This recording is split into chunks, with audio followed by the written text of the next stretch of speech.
அதை சேர்த்துக்கலாம். நல்லா சிம்மிலேயே வச்சு நம்ம அது சீரகத்தை வதக்கணும். பிறகு வரமிளகா, உங்களுக்கு பச்சை மிளகா பிரியராக இருந்தால் பச்சை மிளகாவே கூட சேர்த்திக்கங்க, அது இன்னும் கூட டேஸ்ட்டாக இருக்கும்.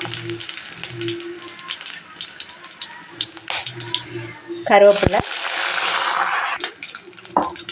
இப்போ நான் கடைஞ்சி வச்ச பருப்பு இதில் கலந்துக்கிறேன். நல்லா தண்ணியாட்டம் இருக்கணும். இப்போ நான் உப்பு சேர்த்திக்கிறேன், மஞ்சத்தூள். இது கொதித்த பிறகு நான் தேங்காய் பால் சேர்த்திக்கிறேன். சாம்பார் கொதிச்சிட்டு இப்போ நம்ம தேங்காய் பால் ஆட் பண்ணுறேன்.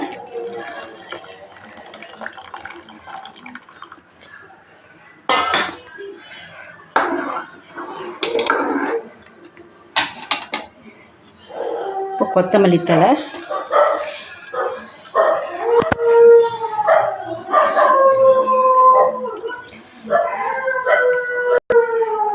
ஒரு 2 நிமிஷம் சிம்மிலே இருக்கட்டும். இப்போ நான் பெருங்காயத்தூள் சேர்த்திக்க போகிறேன். கடைசியாக பெருங்காயத்தூள் போட்டால் நல்ல வாசனையாக இருக்கும். லைட்டாக கொதி வர ஆரம்பிக்குது. அப்போ நம்ம எலுமிச்சப்பழம் ஜூஸு பிழிஞ்சிக்கலாம். ஒரு அரை மூடி இருந்தால் கூட போதும். நல்ல பழமாக இருந்தால் அரை மூடி போதும். பாருங்கள், வெல்லம் கொஞ்சமாக போடுங்க, நிறைய வேண்டாம். இல்லை உங்களுக்கு பிடிக்கலன்னா விட்டுடுங்க, இது குறைவாக போட்டால் போதும்.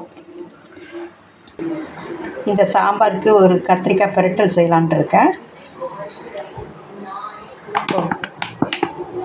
கடாயில் எண்ணெய் ஊற்றிக்கலாம்.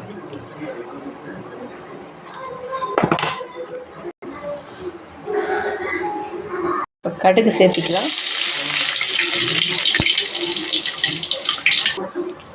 பூண்டு, வெங்காயம், கருவேப்பிலை,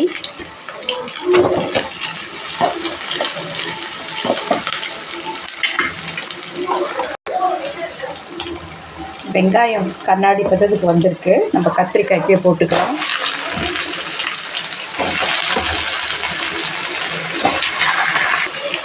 உப்பு, கொஞ்ச நேரம் எண்ணெயிலே வதங்கட்டும். கொஞ்ச நேரம் வதங்கிச்சு. இப்போ மிளகாத்தூள், மல்லித்தூள், மஞ்சத்தூள் 3ஐயும் சேர்த்திக்கலாம். இப்போ நம்ம தண்ணி ஊற்றிக்கிறேன்.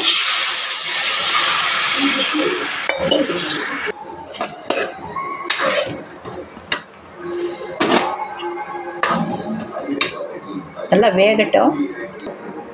தேங்காயை மிக்சியில் நான் துருவிக்கிறேன். கத்திரிக்காய் பார்க்குறேங்க, வெந்து தான் இருக்குது.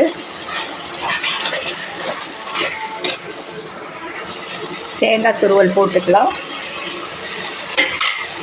சிம்பிளான கரைட்டலுங்க. மிளகாத்தூள், மல்லித்தூள், அவ்வளோதான். இன்னொன்று புளி கரைச்சல் லைட்டாக லாஸ்ட்டாக ஊற்றிக்கலாம். அவ்வளோதாங்க.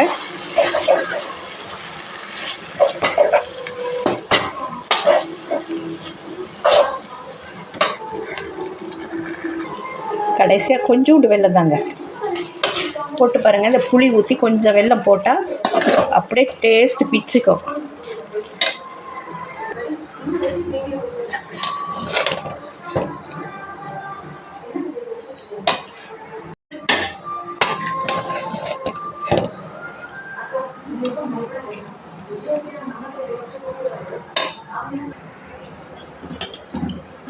பாருங்கள், குழம்பு எப்பவுமே தண்ணியாக இருக்கணும். தண்ணியாக இருந்தால் தான் நல்லாயிருக்கும். இது போல் நீங்கள் செஞ்சு சாப்பிட்டு பாருங்கள். இதில் மிளகு, சீரகமெல்லாம் போட்டு சூப்பராக இருக்கும். மழை காலத்துக்கு இது உகந்த சாம்பார். அது காம்பினேஷனாக நான் கத்திரிக்காய் பிரட்டல் பண்ணியிருக்கிறேன். எண்ணெய்க்காய் இல்லை, இது சிம்பிளாக மிளகாய், மல்லி மட்டுமே போட்டு புளி கொஞ்சம் ஊற்றி நான் சிம்பிளான எண்ணெய்க்காய் பண்ணியிருக்கிறேன்.